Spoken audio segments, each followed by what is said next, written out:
오늘 골로새서 3장에서 가장 유명한 한 문장을 꽂으라면 그 위의 것을 찾으라 하시는 말씀이지요. 이 말씀은 교회를 오래 다녀보신 분들은 잘 알지만 주로 이제 헌신 예배 주제 설교 제목이거나 아니면 올해 교회의 목표로 많이 인용되는 한 문구 문장이기도 합니다. 그런데 생각을 해보면 위의 것을 찾으라 하시는 이 말씀이 우리에게 대단히 익숙해서 마땅히 이 말씀을 볼 때마다 그리스도인이라면 마땅히 취해야 할 자세로 이해하기가 쉽습니다. 너무 익숙한 내용이니까, 그렇죠? 그러나 이 위의 것을 찾으라는 이 명령에, 이 말씀의 실체적인 의미가 뭘까? 위의 것을 찾으라 했는데 그게 뭐예요? 위의 것을 찾는다 했을 때 위의 것을 찾는다는 게 과연 어떤 것인지를 우리는 깊이 생각을 안 할 때가 많습니다. 혹은 이렇게 생각할 때도 있습니다. 어떤 의미를 어떤 무엇이든지 간에 의미의 방점을 두고 행동하는 모든 것들을 위의 것을 찾는 행위로 찾는 것으로 이해할 때가 많아요. 최근에 우리 같이 대학을 같이 다녔던 친구가 유튜브 동영상을 하나 보내줬는데, 연세대 신학과 교수이신 분이, 요즘 뭐 CBS 하는 잘잘법인가 그런 프로그램 있지 않습니까? 거기에 교수님이 나와서 기독 신앙을 가져야 할 이유에 대해서 이렇게 잘 얘기해 준 게 있더라고요. 저는 보통 막 설교를 할 때 소리를 많이 지르고, 뭐 성경 공부나 강의를 할 때도 막 흥분해가지고 그런데 이 사람은 차분하게 하니까 보내주면서 일단 목소리는 좋네 그러고 이제 보내주더라고요. 내용이 뭐냐 하면 지금 이런 시대에 과연 기독 신앙이라는 게 의미가 있는가? 필요가 있나? 기독교 믿을 필요가 있나? 이런 얘기를 그런 얘기에 답을 하는 거였어요. 그러나 이제 핵심적인 게 뭐냐 하면 그분의 주장이 어떤 거냐면 이 세상은 대부분 다 세상 사람들은 다 유물론적인 사상에 빠져 있다는 생각에 빠져 있다는 거예요. 그러니까 인간의 존재라는 것도 생각해 보십시오. 인간이 무언가를 가치 있게 여기고 무언가를 하는 모든 일들은 다 뇌의 활동이라고 생각을 합니다. 뇌 안에 있는 뉴런의 작용들을 통해서 무언가가 한다는 것이죠. 그래서 대단히 기계적이고 유물론적인 사상이 지금 이 시대를 지배하고 있는 것이 사실입니다. 그러면 이런 기계적이고 유물론적인 사상 속에서 인간이 존재할 수 있느냐 하면 그럴 수가 없죠. 여러분, 모든 걸 다 숫자로 파악을 한다거나 기계적인 어떤 메커니즘으로 설명을 하려고 하는 사람들이 많이 있단 말이에요. 대표적으로 이런 거예요. 여러분, 마음이 어디 있습니까? 라고 물으면 사람들은 다 가슴에 손을 얹지만 요즘 사람들은 그건 되게 순진한 얘기라는 거예요. 마음이라는 것의 어떤 작용이나 활동은 다 어디에서 일어나느냐 하면 뇌에서 일어난다고 해요. 뇌에서 일어나기 때문에 마음은 어디 있느냐? 굳이 말하자면 뇌를 만져야 된다는 거예요. 이런 식으로 유물론적인 세계관, 유물론적인 사상 속에서 우리가 살아가고 있는데 진짜로 그러면 유물론적으로 살 수 있느냐 했을 때 그렇지가 않다는 거죠. 우리에게 있는 이 의미와 가치와 정서에 관한 문제들은 그런 유물론적인 세계관이나 사상들이 채워줄 수 없다는 거예요. 그래서 그 교수님은 그런 의미에서의 신앙은 지금도 필요하고 우리가 갖는 것이 마치 그런 것처럼 생각합니다. 그러나 여러분, 이런 건 단지 기독교 신앙이라고 할 만한 게 아니에요. 예를 들면 위의 것을 찾는다라는 말이 위의 것이라는 게 우리에게 어떤 의미를 부여하는 그 의미를 추구하는 바가 위의 것을 찾느냐 했을 때 그건 유물론에 반대되는 유심론적인 관점에서는 충분히 이해할 수 있지만 우리가 그러면 기독교 신앙이 유심론이냐 했을 때 그렇지가 않단 말입니다. 유심론이란 건 유물론, 즉 세상에는 그냥 세상은 물질밖에 없는 거다. 인간 존재도 물질적인 거다라고 생각하는 거예요. 그 반대가 바로 유심론이에요. 유심론. 그래서 심지어 이제 독일의 관념론 철학자들의 전통을 이어받은 사람들은 아예 대놓고 이렇게 말합니다. 책 제목이에요. 나는 뇌가 아니다. 모든 사람들은 뇌로서 인간 존재를 설명하려고 하니까 그 관념론 철학자, 유신론적인 관념론 철학자, 독일의 사람은 아예 책 제목을 나는 뇌가 아니다 이렇게 얘기해요. 그러면 나는 뇌가 아니다. 그 말 들으면 우리랑 가까워 보이죠? 절대 그렇지 않아요.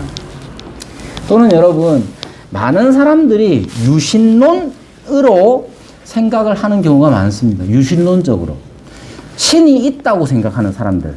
그럼 기독교인은 유신론자이지만 유신론과 기독교는 똑같으냐? 그렇지 않습니다. 신이 있냐 없냐를 따져 물으면 많은 경우 신이 없다고 하기가 불편해서 있다고는 말을 못해도 신이 없다고 말하기가 불편한 경우가 많아요. 그래서 사람들은 신이 있는 것처럼 생각하며 삽니다. 그러나 신이 있다고 믿는다고 해서 다 기독신앙이냐? 그렇지가 않습니다. 제가 종종 인용하는 앤서니 플루라는 이제 돌아가신 분이죠. 한때는 무신론 철학자로 명성을 떨치던 분이 90이 넘어 돌아가시기 전에는 유신론자가 되어서 죽습니다. 그 여정을 쓴 책이 존재하는 신이라는 책이 있는데 그 책에서도 보면 자기가 무신론자로 살다가 유신론으로 바뀌었다라고 말해요. 그럼 유신론자가 되면 앤서니 플루 같은 사람들은 죽기 전에 유신론자로서 죽었는데 그럼 그런 사람은 기독교인이라고 할 수 있는가? 여러분, 기독교는 오늘 본문에서 말하는 것처럼 위의 것을 찾으라 라는 이 명령, 이 말씀 앞에 우리 기독교인들은 다 익숙하고 그래야 한다고 생각하지만 그것이 과연 무엇인지에 대한 고민이 별로 없어서 유심론적인 생각으로 위의 것을 찾는 사람들, 그렇게 살고자 하는 사람들이 있는가 하면 유신론적인 단지 그냥 신이 있다 없다의 수준에서만 신앙생활을 하려고 하는 사람들이 많이 있습니다. 여기에 위의 것이 무엇인지에 대해서 분명히 해야 합니다. 그래서 오늘 본문에서 보면 위의 것을 찾으라고 그러죠? 그리고 그 다음에 뭐라고 말합니까? 거기는 그리스도께서 하나님 우편에 앉아 계시느니라. 위의 것을 찾는 것은 그리스도를 찾는 겁니다. 위의 것을 찾으라는 이 말씀은 바로 그리스도께서 어떤 분인지를 알고 믿고 그렇게 살아라는 거예요. 그리스도께서 계시되 어떻게 계시느냐 하는 것도 중요하죠. 위의 것을 찾는 까닭이 뭐냐면 거기에 그리스도께서 계시다는 거예요. 근데 그리스도께서 계시되 어떻게 계시느냐 하면 하나님 우편에 앉아 계신다고 말합니다. 여러분, 지난주에도 말씀을 드렸지만 하나님 우편에 앉아 계신다고 했을 때의 우편이라는 말은 인간들에게나 필요한 말이고 그런 거죠. 하나님은 영이시기에 육체가 없어서 우편 좌편이 없습니다. 우편 좌편이 없는데 우편이라고 하는 까닭은 이 우편이라고 하는 것이 보통 사람들이 오른손잡이고 보통 사람들이 오른쪽이 더 세잖아요. 그래서 우편이라는 것은 하나님의 권능의 자리에 앉아 계시다 하는 뜻입니다. 여기 앉아 있다는 것도 앉아서 쉰다는 의미가 아니라 보좌, 통치의 자리에 계신다 하는 거예요. 그러니까 위의 것을 찾는다는 건 내가 어떤 의미 있는 일을 할까를 고민한다기보다 그리스도께서 권능의 주로서 지금도 통치의 자리에 앉으셔서 우리를 다스리고 계신다는 것을 실체적으로 그 의미를 따라 순종하는 것이 위의 것을 찾는 겁니다. 여러분, 이게 가능한가? 여러분, 그리스도께서 살아 계십니까? 이럴 때 아멘 해야 된다. 우리도 잘 아멘을 안 해가지고. 여러분, 그리스도께서 살아 계시죠? 안 믿는 사람도 있을 수 있어요. 그런 사람도 우리 교회 나와도 됩니다. 그리스도께서 살아계시는가? 살아계시죠. 뭐 하십니까? 그리스도께서는 지금도 우리를 다스리고 계시죠. 이 사실이 믿어지느냐의 문제가 제일 큽니다.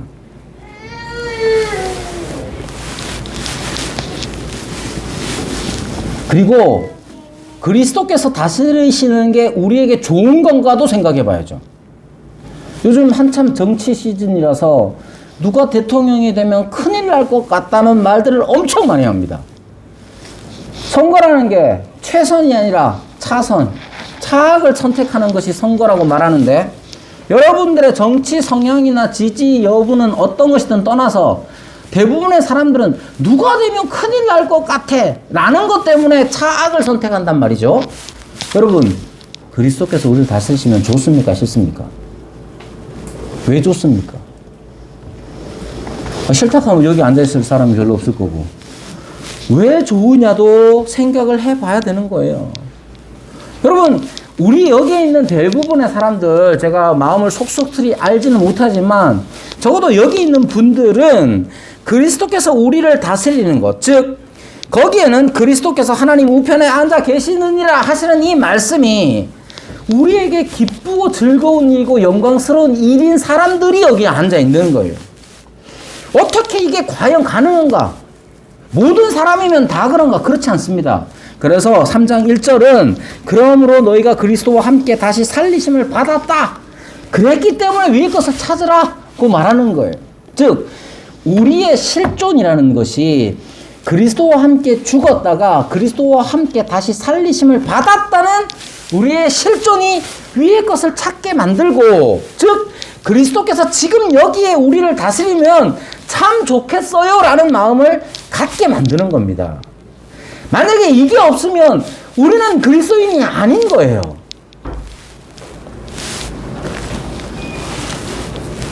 그래서 2절에서 계속해서 말하기를 위의 것을 생각하고 땅의 것을 생각하지 말라고 말합니다. 여기 위의 것을 생각하라고 했을 때,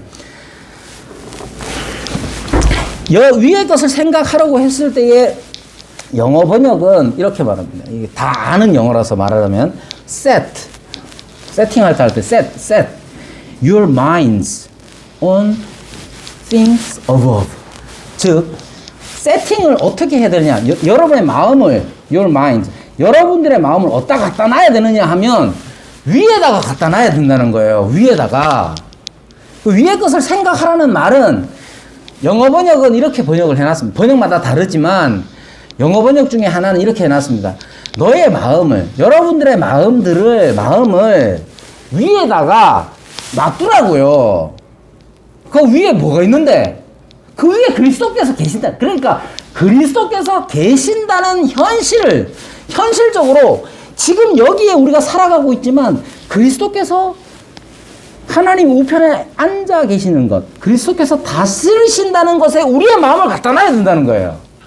마음을 갖다 놓는다는 것은 단지 그냥 정서적인 것을 말하는 게 아니라, 마음이 뭡니까? 마음은 우리의 사랑의 실체죠. 우리가 추구하고자 하는 인격의 실체란 말이에요. 그걸 갖다 놓는 거예요. 여러분, 우리가 무엇을 사랑하고 우리가 어떻게 될 것인가 하는 것을 자꾸만 우리 눈에 보이는 것들이 아닌, 우리의 필요가 아닌 그리스도께서 다스리심에 우리의 마음을 갖다 놔야 되는 거예요.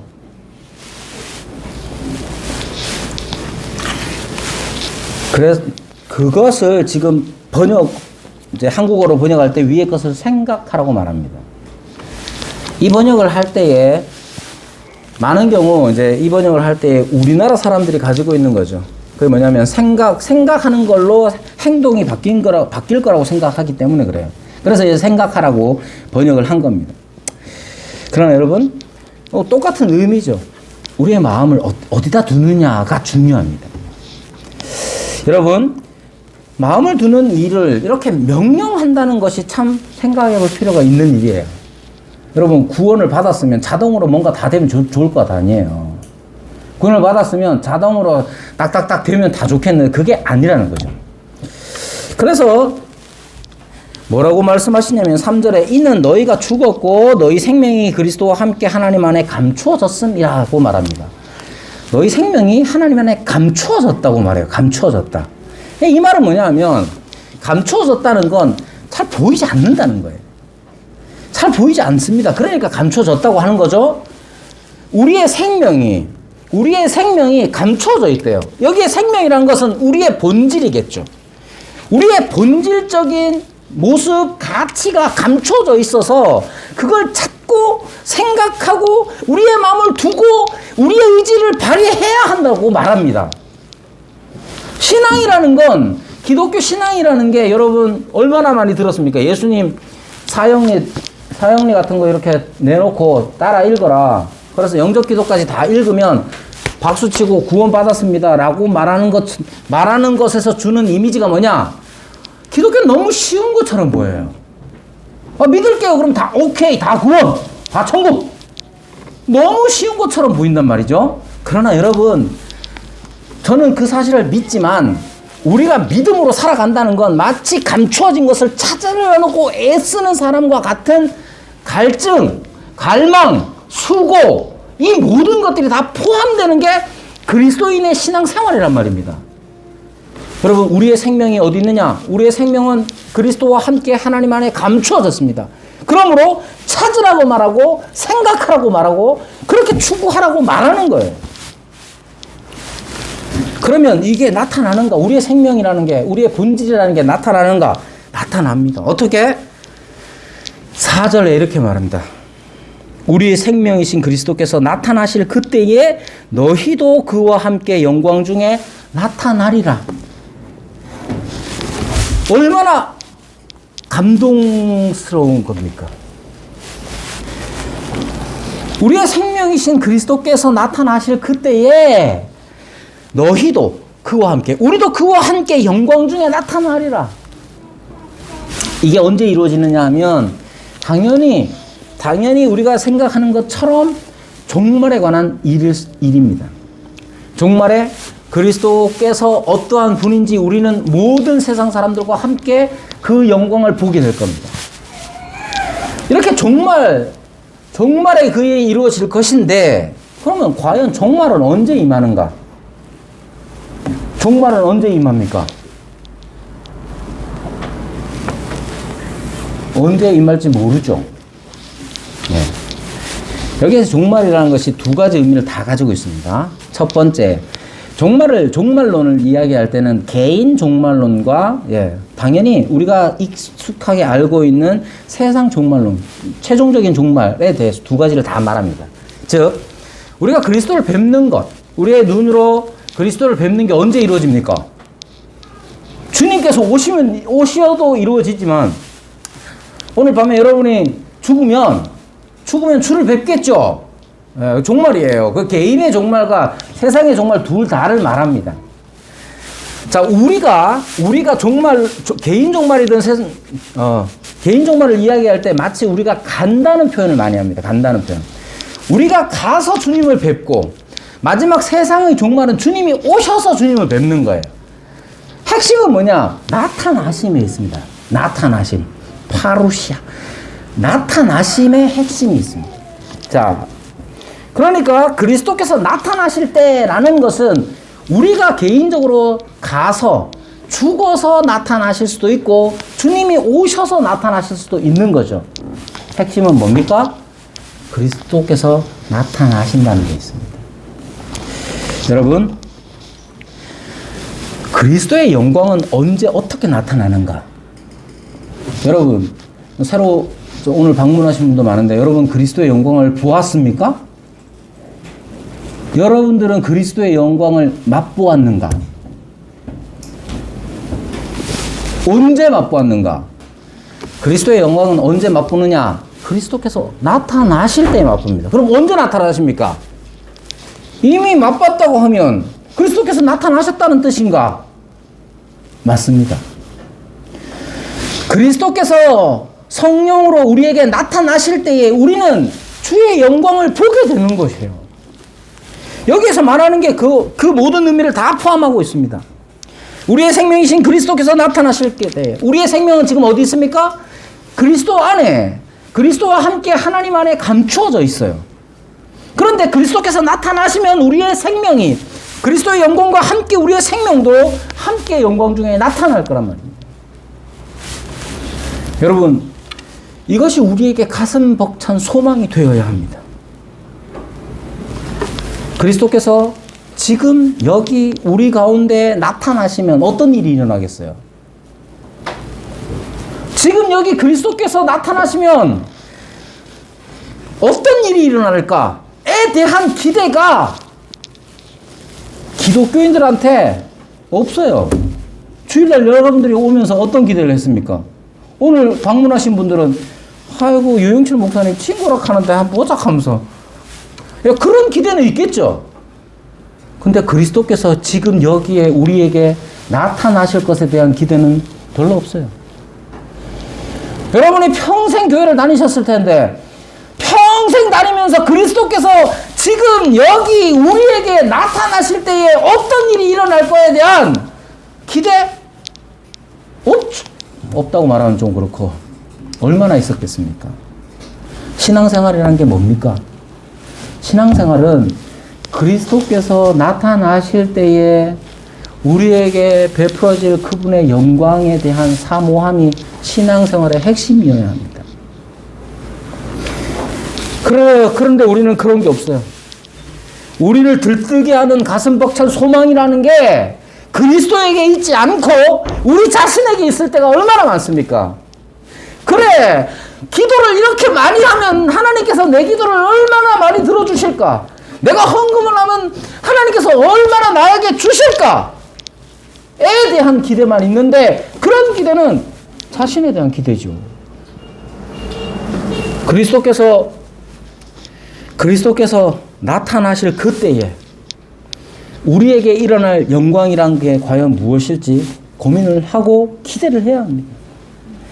누가복음 17장 21절에서 분명히 말씀하셨습니다. 하나님의 나라는 너희 안에 있다. 우리 가운데 있죠. 하나님의 나라의 핵심은 뭐냐? 그리스도께서 우리를 다스리는 것에 있기 때문입니다. 위의 것을 찾으라는 말씀은 지금 여기에 그리스도께서 나타나실 때에 우리가 누리게 될 그 영광에 관한 것입니다.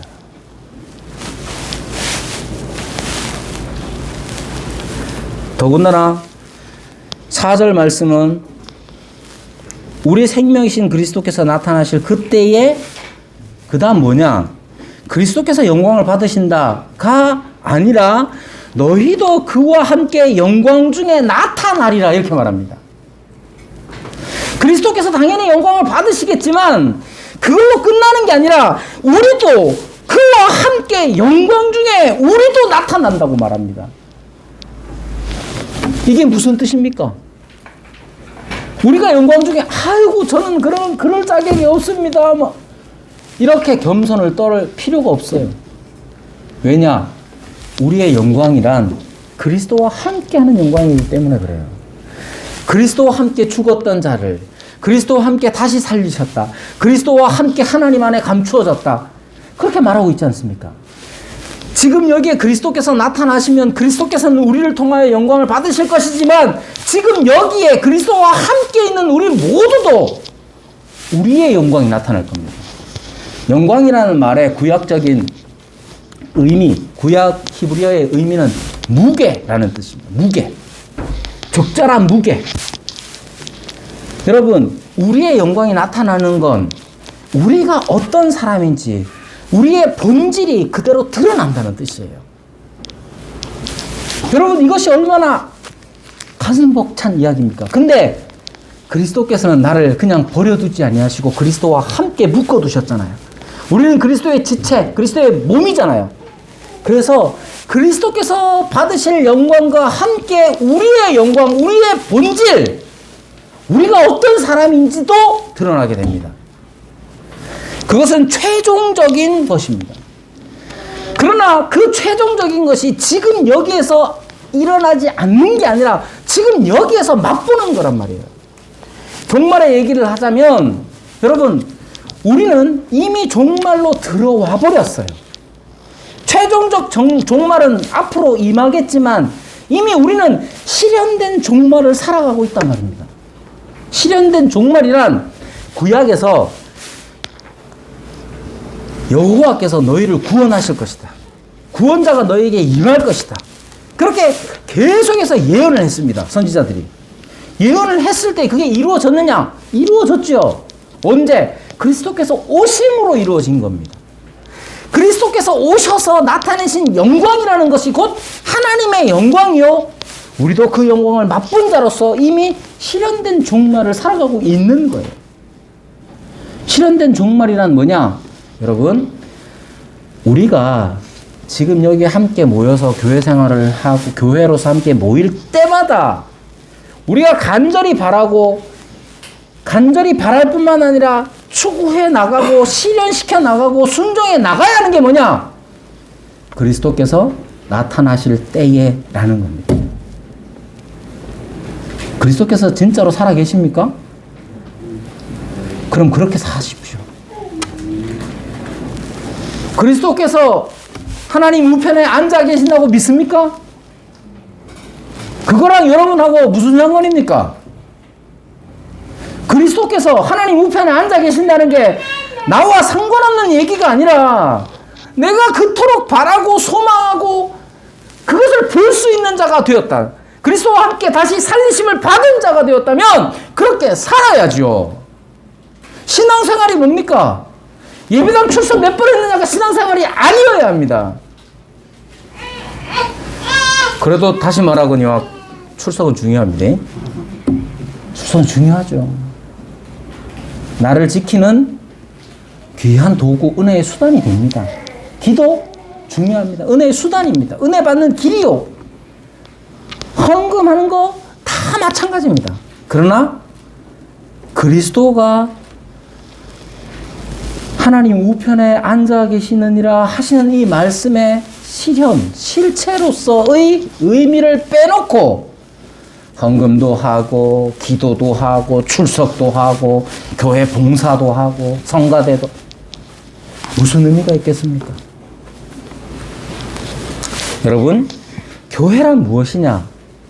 우리 교회 원래 달력에는 없지만 늘상 기록해 놓는 게 뭐냐? 주보에도 그렇게 놨죠. 하나님 나라 증시를 위한 종말론적인 공동체. 그게 교회의 정의예요.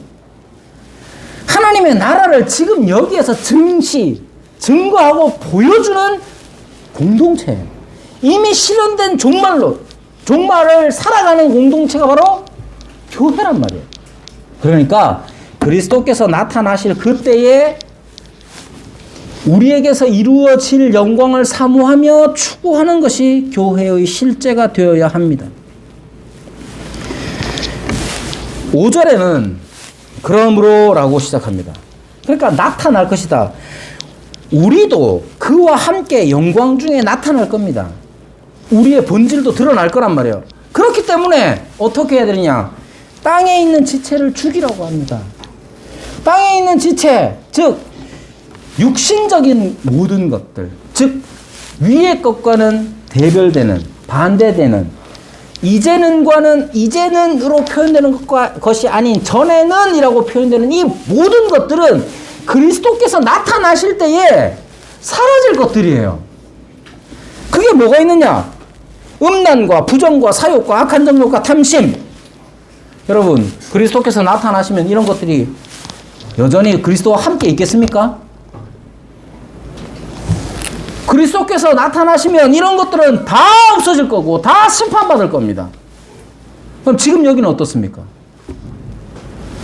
지금 여기 우리 교회가 그리스도께서 나타나심으로 인해서 생겨난 존재라면 또 그리스도께서 여전히 지금 우리에게 함께 하시는 그 모임이라면 우리 안에 없어져야 하는 것이 뭐냐? 음란과 부정과 사욕과 악한 정욕과 탐심, 이러한 것들은 사라져야 될 것들이란 말이에요. 그런데 이런 것들의 특징이 뭐냐? 이 혼자만의 것이 아닙니다. 반대로 얘기하면 기독교 신앙이라는 것도 자꾸만 개인의 인격의 도야의 수단으로, 개인 인격 도야의 수단으로 기독교 교리나 신앙을 생각하는 경우가 많아요. 즉, 어떤 뜻이냐?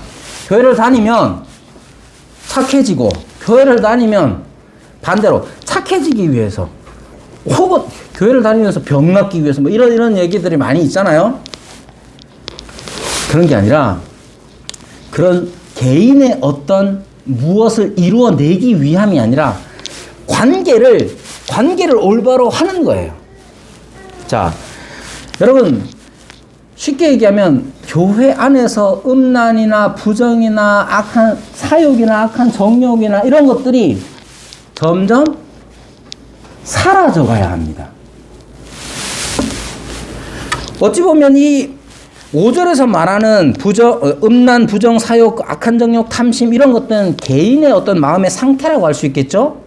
그런 마음의 상태들이 자기가 충족이 안 되면 어떤 반응을 일어나느냐. 8절에 보면 분함과 노여움과 악의와 비방과 부끄러운 말, 거짓말 같은 것들이 나오는데, 이 5절에서 말하는 개인의 어떤 상태들, 욕구들이 좌절되거나 충족되지 않으면 8절에서 나오는 행동들이 나오게 되어 있는 것이죠. 그런데 그리스도께서 우리에게 나타나신다면 이 모든 일들이 사라지게 되겠죠. 여러분, 우리는 이 모든 악한 것들, 더러운 것들에서 구원을 받은 사람들입니다. 7절에 너희도 전에 그 가운데 살 때에는 그 가운데서 행하였다 이렇게 말합니다. 그런데 지금은 어떠하냐? 지금도 음란하고 부정하고 사욕과 악한 정욕과 탐심, 그게 잘 안 채워져 가지고 분함과 노여움과 악의와 비방과 부끄러운 말과 거짓말을 하죠. 심지어 세상에서는 음란을 즐깁니다. 여러분들은 아니라고 말할 수 없잖아요. 탐심?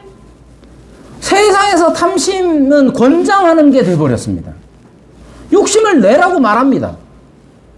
그게 채워지지 않아서 분노가 일어나긴 하지만, 심지어는 그런 분노까지도 사회 변혁의 에너지로서 사용이 되어야 한다고 주장합니다. 현대 사상가들은. 이 모든 것들은 사람과 사람 사이에서 일어나는 일들이에요. 교회 안에는, 교회라는 것은 사람들이 함께 살아가는 공간이요, 그러한 장이란 말입니다. 여기에 우리 안에 5절에서 말한 것들, 이것들이 없을 수 있을까? 또는 8절과 9절에서 말하는 것들이 없을 수 있나? 안 그래요. 다 있어요. 다 있습니다. 여기에. 그러나 여기에 있는 것, 또 다른 한 가지가 있는데 뭐냐? 여러분들 마음에도 마찬가지죠. 젊은 남자들의 경우 음란의 문제를 떨칠 수가 없습니다. 그럼 세상에서는 그것이 자연스러운 현상이라고 말하며 도리어 그냥 인정해주는 세상을 살아가고 있는 이때에 우리는 어떠한가? 우리는 전혀 음란하지 않다고 말하는 게 아니에요. 뭐 젊은 사람만 아니라 여러분들이 저를 향해서 당신은 어때요? 그럼 나도 할 말이 없어요. 저도 깨끗이 못해요. 그러나 우리에게 있는 것 하나 더, 그게 뭐냐? 하나님의 진노에 관한 겁니다. 6절에 이것들로 말미암아 하나님의 진노가 임하느니라. 우리는 여전히 음란하고 부정하며 사욕과 악한 정욕과 탐심에 사로잡혀 그것이 때때로 만족이 못 되면 분함과 노여움과 악의와 비방에 사로잡힐 때가 많습니다. 그것이 우리의 실존입니다. 그러나 그것만 있는 게 아니라 그 위에 임하게 될 하나님의 진노를 또한 아는 것, 그것 또한 우리의 실존입니다. 우리는 음란하기도 하지만 그 음란이 하나님의 진노가 내려진다는 사실을 또한 알고 있는 사람이에요. 그래서 우리는 간절히 바라는 게 뭐냐? 그리스도께서 우리 가운데 나타나실 것을. 그래서 우리도 거듭난 영혼의 무게, 거듭난 영혼의 본질이 우리의 육체 속에서도 드러나기를 바라는 거예요. 그걸 이루어가는 장이 어디냐? 바로 여기 교회여야 하는 겁니다.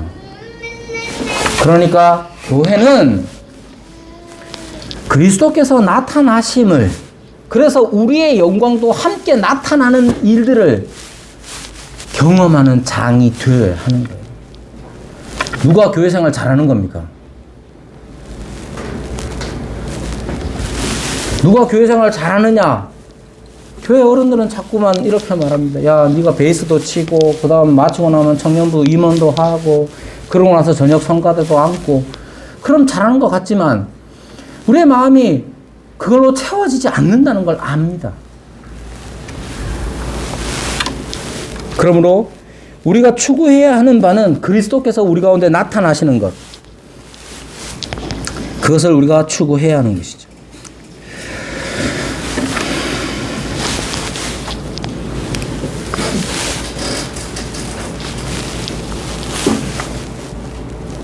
그러니까 늘상 우리가 함께 그리스도의 다스리심 속에 있다는 사실을 깨달아 나가는 것이 중요한 신앙의 핵심이 되어야 합니다. 10절에는 새 사람을 입었으니 이는 자기를 창조하신 이의 형상을 따라 지식에까지 새롭게 하심을 입은 자니라. 누가 그렇습니까? 지금 여기 있는 우리가 그러합니다. 그리고 11절에 중요한 말씀을 합니다. 거기에는 헬라인이나 유대인이나 할레파나 무할레파나 야만인이나 스구디아인이나 종이나 자유인이나 차별이 있을 수 없다. 여러분, 헬라인들은 세상의 사람들을 두 종류로 구분했습니다. 뭐냐? 헬라인, 안 헬라인. 헬라인이 아닌 사람과 헬라인인 사람으로 구분했어요. 유대인들도 마찬가지예요. 그런 사람들이 서로 만나면 어떻게 됩니까? 다름으로 인한 것, 판단이 생깁니다. 다르기 때문에 생겨나는 판단이 뭐냐? 틀림입니다. 우리나라 사람들은 다르다와 틀리다를 그냥 막 쓰죠. 막 쓰지만 분명히 다른 거죠. 우리는 다른 건 틀렸다고 말하는 사람들이니까. 그럼 틀리면 어떻게 되느냐? 차별이 오게 됩니다. 뭐 여기서 차별금지법이나 이런 얘기를 하자는 게 아니라, 교회는 하나 될 수 없는 사람들이 하나 되는 곳이 교회이란 말이에요. 헬라인, 유대인, 야만인. 여러분 야만인 그러니까 별로 느낌이 없는데, 여기에 야만인과 스구디아는 이 스키타이라고 해석을 하더라고요. 스키타이는 흑해, 여러분들 지금 말이 많이 흑해 북쪽 지역의 사람들인데, 이 사람들은 주로 헬라인들이 잡아다가 이렇게 먹을 거 이렇게 얻으려고 이렇게 오면 잡아다가 노예로 썼어요. 그러니까 이 사람들은 야만 노예라 마찬가지입니다. 그런 사람들하고 하나가 되는 것. 말은 쉬워 보이죠? 그렇지 않습니다. 요즘 교회 선택의 기준이 어떻게 되는가 잘 생각해 보십시오. 여러분의 자녀들이 학교를 졸업해가지고 타 지역으로 가요. 어느 교회를 갔으면 좋겠습니까? 그 교회 어떤 교회를 갔더니 교수님도 계시고, 의사도 있고, 변호사도 있고, 심지어 대법관도 있고, 그러면 거기 가는 게 낫겠다고 생각합니다.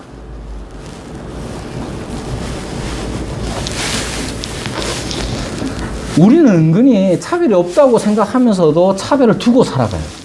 우리에게 중요한 건 개인적인 발전이지 교회됨을 이루는 게 아닐 때가 많은 거예요. 그러나 그렇지 않습니다.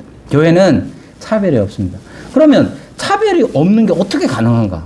여러분, 어떻게 차별이 여러분, 지금이라도 저 문을 열고 냄새나는 노숙자가 들어와봐요.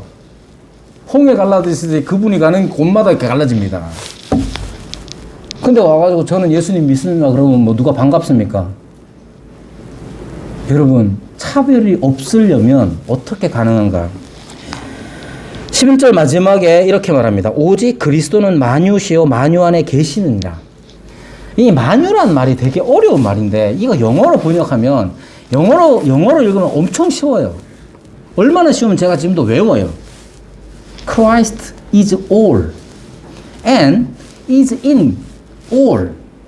그리스도는 모든 것이래요. all. 그리스도는 모든 것이고, 또 is in all. 모든 것 안에 계신대요.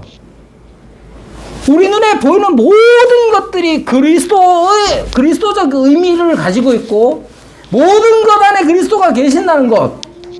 우리의 삶의 모든 순간과 모든 것들 속에서 그리스도의 다스리심을 추구해 나가는 것.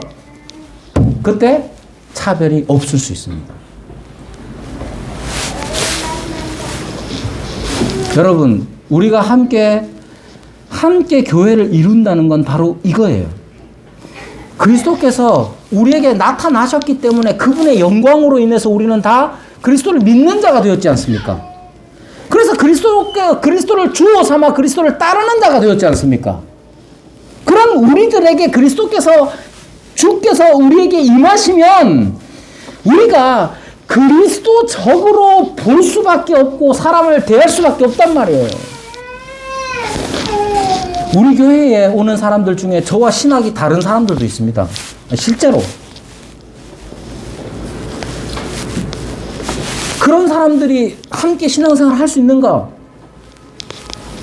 신앙이 다를 수 있어요. 심지어 의심되는 신앙일 수도 있어요. 그러나 교회로 모이는 건 함께 할 수 있는 거예요. 차별을 두지 않을 수 있어요. 왜? 여러분, 항상 기억하셔야 됩니다. 나랑 다른 사람을 만나거든, 교회에서 나랑 다른 사람을 만나거든, 항상 기억해야 되는 게 뭐냐? 나 같은 죄인 살리신. 나 같은 죄인을 주께서 살리셨는데 나와 좀 다른 저 죄인은 하나님이 살리실까요? 안 살릴까요?